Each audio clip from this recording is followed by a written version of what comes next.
We got bronze and I'm bragging about it.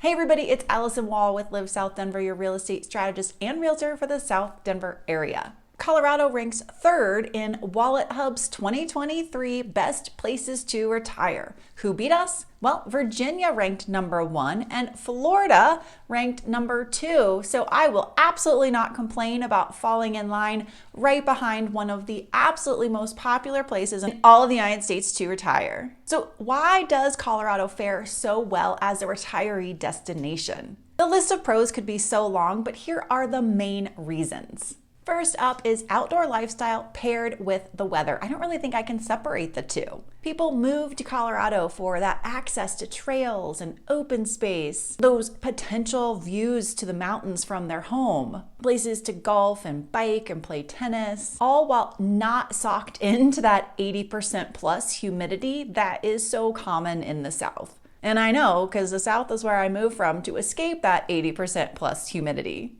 So here in Colorado, you enjoy all of those outdoor activities under year-round sunny skies and beautiful weather. One of the other things that really is a big draw for many people are the 4 seasons of Colorado. It allows for enjoying hiking in the foothills and in the mountains in the summertime, trips to the western slope for peaches and wine country in the summer as well. Those gorgeous scenic drives and hikes through the aspens when they change colors in the fall. Actually, hiking in the fall is one of our family's favorite pastimes. It's so beautiful up there in the mountains at that time. And winter here beats winter in just about every other state. Of course, there's the epic skiing. So if you're a lifelong skier, you've got the best ski slopes within 2 hours, usually less if you don't have to go up during the peak times. And then winter in the day-to-day life is just really not that bad. The snows melt quickly. The skies are usually sunny, especially once the storm blows out. When the wind is gone, 35 and 40 degrees is really not bad, quite pleasant actually. And the dry air makes the cold just not biting. The terrain of Colorado offers red rocks, hot springs, sand dunes, of course our majestic mountains that we're known for, getaways to skies so dark you can see the Milky Way. So it's easy to see why the weather plus our outdoor lifestyle is really one of the top reasons people come here. Healthy, active adults love to get away to Colorado. Number 2 on the list is Colorado's tax friendliness for retirees. Between Wallethub's positive ranking and then Kiplinger giving Colorado the green light, both of them ranking Colorado number 3 for retirees in 2023, the evidence weighs strongly in your favor as a retiree here in Colorado for keeping more of your hard-earned money over the last many decades of work in your pocket. As of 2022, the flat income tax rate in Colorado is 4.4%. This is actually down from previous years. Statewide, sales tax in Colorado is 2.9%. However, municipalities are allowed to add on to that. The highest tax rates can be up to 11.9% currently. Most of the time, you're only going to see that in the mountain towns. So along the Front Range, Denver Metro, maybe over on the western slope, you're probably going to max out the sales tax rate in around the 8% range. Still pretty hefty. I live in an unincorporated area and my sales tax rate is in the 4% range. That's a huge boon. We actually just bought a new vehicle this year. We loved having about half the tax rate of some of our neighbors who are in an incorporated town. Groceries, prescription medicines are currently exempt from sales tax, so that's a plus. I know that's not true in every state. When it comes to property taxes, Colorado is known for having one of the lowest median property tax rates in the US. The median rate across the state is roughly 0.57% of the assessed value of the home. This, of course, again, does vary by municipality. And if you are going to buy a new construction home in a production community, in a master plan development, you can guarantee it's probably double that, over 1% for sure. Gas taxes here in Colorado are considered to be relatively low compared to many other states also. The gas prices, as we all know, are really not what we would consider low right now. And while Colorado is not one of the 7 states without an income tax, it doesn't mean there aren't some benefits for you as a retiree. There is a deduction on retirement income, there is a senior's property tax exemption, and there is also a veteran's property tax exemption. And many of us know about estate and inheritance taxes. While we know we're going to pay the federal government if that applies to you, Colorado does not impose one. Pro number 3, short and sweet, easy travel in and out. The Denver International Airport, located right here in the heart of the country, makes traveling across the country shorter and sweeter than traveling coast to coast, obviously. And then you have great international destinations that are nonstop. In addition, the Colorado Springs Airport, not that far from the South Denver area, which gives you some other options for nonstop flights with some carriers that are really expanding their footprint down there. And the Broomfield Regional Airport does some private flights. We've got the Centennial Airport here. If you have the opportunity to have access to private jet, your business has one. So there are a lot of different opportunities for access in and out of the Denver area. Pro number 4 would be top-notch healthcare. Whether you're moving here after interviewing physicians for your care, or you're moving here knowing you're going to need to consider healthcare down the road, client after client who I have worked with where the healthcare component of making a move has really mattered have found that their healthcare teams have really been top-notch for them. Sometimes the decision to move here hinge on whether they could even find a team to care for their spouse after there was a major medical event that happened earlier than happens to most people. I can say the client I'm thinking of certainly found a great team and has had excellent care for their loved one. I can think of another client who's had a child with disability since birth and has been in large cities and had excellent care from children's hospitals. And until they moved here, they did not get life-changing care. This child has now moved on to having mobility and ability that this family never thought would be possible because of the excellent care of a physician who really made life-changing decisions for them. So some of the opportunities here in Denver between our general hospitals, our specialty hospitals, our VA hospitals should be top-notch for you. Actually, we touch on access to healthcare in our retirement relocation guide. If you don't have that yet, it is free and created just for you. You can find it down in the description box below. So please go and grab that if you don't have it yet and you are considering the Denver area. Speaking of the VA hospitals, pro tip number 5 is related to that and how veteran-friendly Colorado is. With 6 military bases located here, there are an abundance of opportunities for consulting, teaching, military adjacent opportunities, especially if you aren't wanting to go into full relaxation, travel, retirement. Or if you're looking to get into one more opportunity prior to retirement. Let's say you're wanting to move here before 65, 67, 72, or you're just not someone who's going to slow down all the way. I know I am married to one of those people. There are an abundance of federal jobs, contract jobs, military adjacent jobs, cybersecurity jobs, aerotechnical jobs. This is really a hub for folks who have given a career or had experience in the military and now have a place to leverage it. Pro number 6 is that Denver is not your only option. If you want the Colorado lifestyle, you are not stuck with just being in the Denver area or along the Front Range. It is my specialty. I have lived here a long time and I know there are other potential options for you, particularly as we head on over to the next section of this video, the cons, if you're worried about the cost of living along the Front Range. The Denver metro area is certainly the most popular area for retirees, and here's why.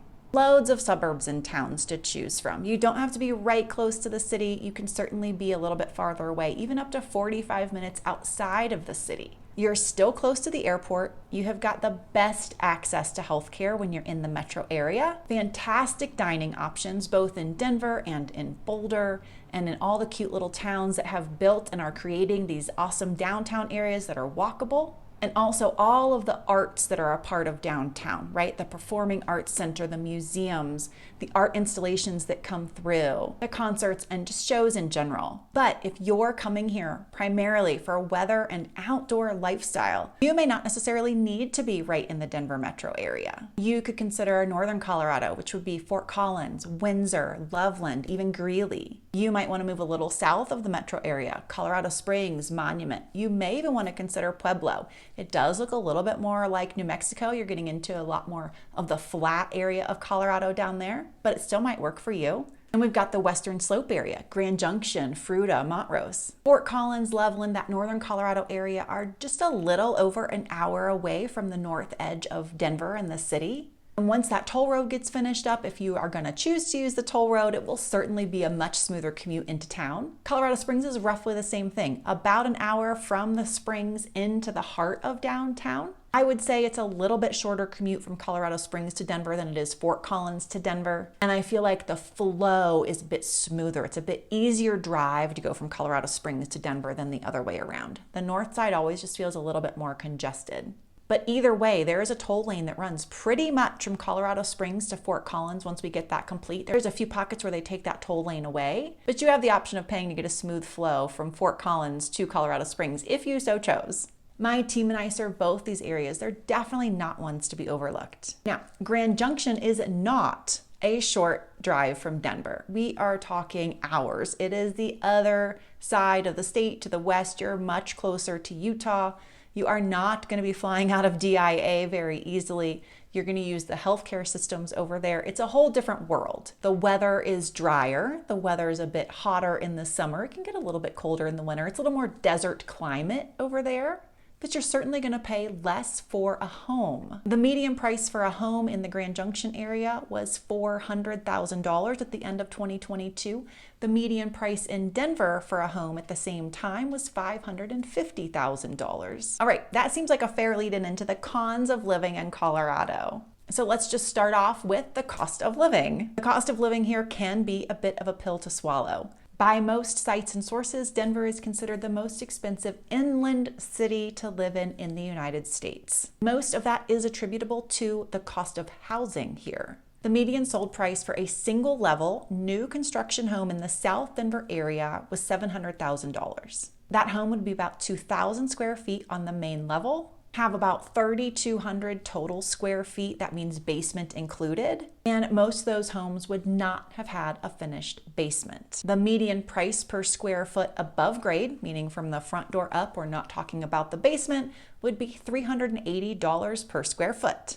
Now, if we go look at the averages, we see a little bit different story. When I pull this data, I'm not pulling out the custom homes. I'm not pulling out the 6,000 square foot homes that are built by a custom builder with the finished basements and the large lots. So those will pull up the numbers when we look at the averages. However, since some of you may want to build a home like that, this is important information, right? The average price for a new construction single level home in the South Denver area is $875,000. That average home is about 2,200 square feet on the main level, almost 3,900 total square feet, that means basement included. And more of these homes did have a finished basement, with 2,800 square feet of total finished space in the home. The average price per square foot above grade, so again, just the front door in, not the basement, was $484 per square foot. Another item that causes a bit of sticker shock here in Colorado is homeowners insurance. Actually, the auto insurance does too. So when you put the whole insurance package together, it's kind of a big eye opener. There are a couple reasons for that, but one of the big ones is hail damage. We can go a year or two, sometimes 3 without a hailstorm, but then there are some years we may have 3 major hailstorms in a year. And so the damage it can do to roofs, and if you're out driving your car, to your cars, really does drive up the claims. Of course, wildfires here can happen, so there may be a component of that, but there's not a particular overlay in your insurance that's directly related to fire cost.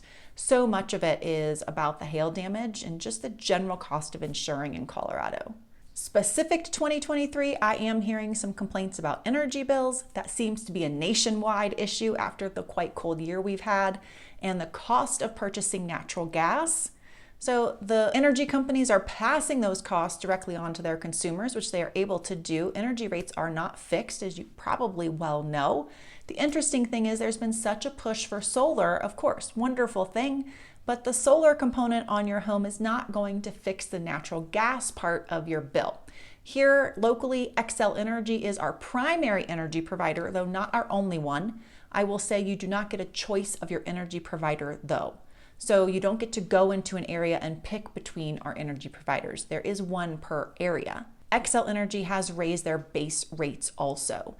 They are also doing some other maneuvers where they get to charge different rates per hour for energy, things of that sort. So it may be getting to where solar is becoming more valuable in this market. It has not been that valuable to this point. We'll see if that's changing. All right, con number 2. I'm going to say tax friendliness. All right, we talked so much about how tax friendly Colorado is, but to be fair, to be transparent, there are sites and folks who analyze this who don't think Colorado is that tax friendly. We don't rank at the bottom, but you can see here that Wise Voter gives Colorado a mid ranking for tax friendliness. Their key reasons for giving us a mid-range ranking are because not all pension and retirement income is exempt from taxes, and also because military retirement income is partially taxed here in Colorado as well. Con number 3 is the weather. Yep, I know, that was my very first pro, right? But again, in the name of transparency, there are people who hate our weather. Yep. The first thing is the wind. I have shared how much I hate the wind in several videos. And the last couple days here even, I've had clients from out of town, from Arizona. They are snowbirds. They're coming here to escape the brutal heat of Arizona summers. And they were like, what is this wind? Is it like this a lot? And I said, yeah, it frequently gets windy like this. But they're more than happy to take that over the 110 or 20 degrees in the dead of summer. But some people aren't okay with that wind. Also, our summers do get hot. We can hit 100 degrees, 102. Or even 95. And if we get sucked in under clouds from smoke haze that's coming over from the East Coast, or if we even get our own fires, that 95 degrees feels smoldering and heavy. So we don't always have these light and airy and free warm summer days. That's really year to year dependent. Another complaint I hear a lot about is how dry the air is. I personally love it. It's surprising to me when I hear people say they don't like the dry air. But I come from Florida and I did not ever like the humidity, and I still do not. But there are people who really enjoy that kind of moist air. They don't mind a good sweat. So if you're one of those, you may really not like how dry it is here. Longtime Coloradans and natives will talk about how mild the Colorado winters are. They've actually gotten more mild over time. But to someone who is an avowed winter hater, you still probably aren't going to be very happy in Colorado. So here's the story. I just had some clients, they had been out numerous times to visit. They had looked at homes, they had picked a builder, they had picked a floor plan. They knew that they were going to wait till phase 2 with this builder, pick a lot. Everything was nailed down. They were just waiting for this phase 2 to open up. They went back home, they live in the South. During the holidays, they went to visit relatives in another country actually that has quite warm weather, but it went to 65 degrees in this country. So when my clients came back home, they said it was 65 and we froze. So no, we don't want to come to Colorado anymore. We don't think we can handle the weather. We're going to go to California, or we're going to go to South Florida. So really, it wouldn't have been right for them to come here. That's not even an option for them. So if you have someone in your pair, in your family that really doesn't like cold weather, just may not be a good fit long term. And then of course, there's those hailstorms that I mentioned. When our cold air and our warm air mix, we sure do get some doozies of thunderstorms, including hail. And off to the plains and the edge of the city, we do sometimes get some tornadoes as well. Con number 4 would be traffic. Hopefully, if you're going to retire here, you have the ability to just avoid traffic hour. That will make your life so much happier. But know that I-25 gets congested during peak work hours. I-70 is congested during peak weekend times, holidays, snow times. I-70 is also busy when the leaves change colors, so in the fall, going to see the aspens. If you're coming from a very large city, particularly one on either coast, a lot of times our traffic here doesn't faze you. If you're coming from somewhere that's inside the coastal boundaries, you may think the drivers here are a little wild. You'll just have to come visit and see what you think. So if the Denver area is tops on your list, which communities have easy single level living? Well, here are quite a few you might want to consider. Well, popular choices include Toll Brothers Regency at Montaigne. That's a 55 plus community. Shea Homes at Solstice. Their Horizon and Reflection collection are single level living. Shea Homes at the Canyons. Their Retreat and Reserve collection are single level living. Inspiration in Aurora has a 55 plus community. Several builders have already completed their construction there. Toll Brothers and Lennar are done. National builder Pulte has just opened up some lots in there, so that might be a fresh option if you want to build new construction. The Backcountry in Highlands Ranch is a lovely community that is gated, lots of great amenities right on site, including private trails and then great access to open trails that are public, shopping, dining, just easy access to everything you could possibly want. And then here are several golf communities if that is part of the lifestyle you're looking for when you move here to the Denver area. Castle Pines Village in Castle Pines, you'll have 2 great golf club options there. The Timbers in the Pinery is located in Parker. Pradera, also located in Parker. Pradera and the Pinery have an opportunity for you to share clubhouse and golf course access. So if you like the opportunity to golf more than one course, this may be a great option for you. Colorado Golf Club is in Parker and Ravenna is in Littleton. These 2 private golf clubs are gated communities but share many of the same builders.